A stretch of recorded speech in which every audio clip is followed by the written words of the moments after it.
There's an additional issue with pornography, which is not often discussed, which is that, remember, guys in particular, the brain is a learning prediction machine. And if, I'm not trying to say that all pornography is bad, but there are good data to support the idea that if your brain learns to be aroused by watching other people have sex, it is not necessarily going to carry over to the ability to get aroused when you're one-on-one with somebody else, right?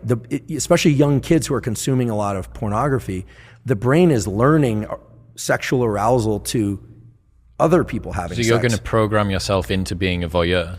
Or just create challenges in sexual interactions with a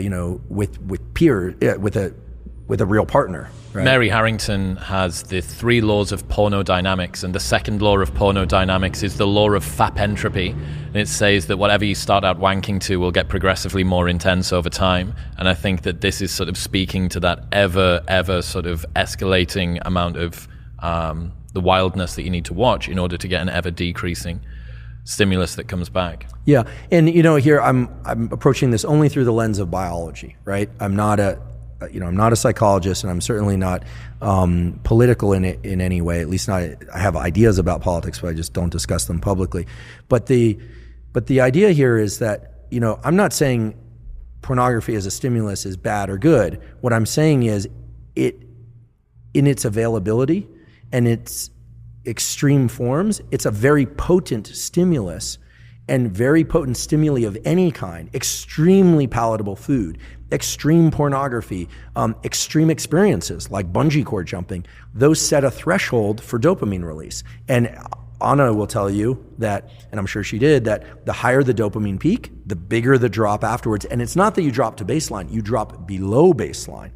So again, it's not, these things aren't good or bad, they just have to be controlled in a way, because when people are pursuing dopamine peaks over and over and over and they aren't getting them, typically it's because they've been pursuing that activity far too often.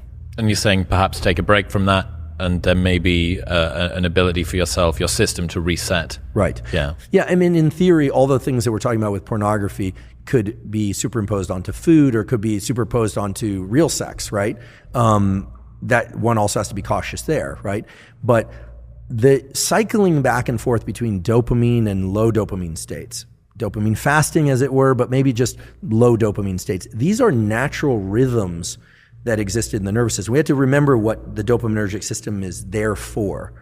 I'll say it again, I wasn't consulted at the design phase, but we know as a generic form of motivation and pursuit, you can imagine the human or the animal that's hungry or thirsty. It needs energy to go pursue the thing. So the idea that you have to eat in order to get energy, that's true, but you need energy in order to get the thing to eat. So our nervous system has energy also, that's dopamine and epinephrine.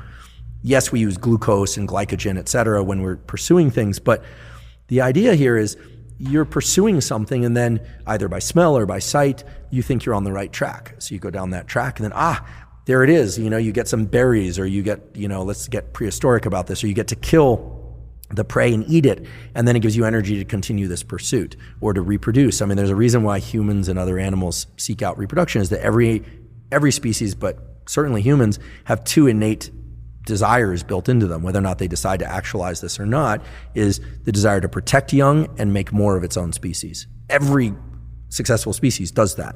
Even if people don't have children, in general, people care about children because of what they represent. Very few people dislike children. I mean, there are a few mutants out there that dislike children, but you always worry about those kinds of people.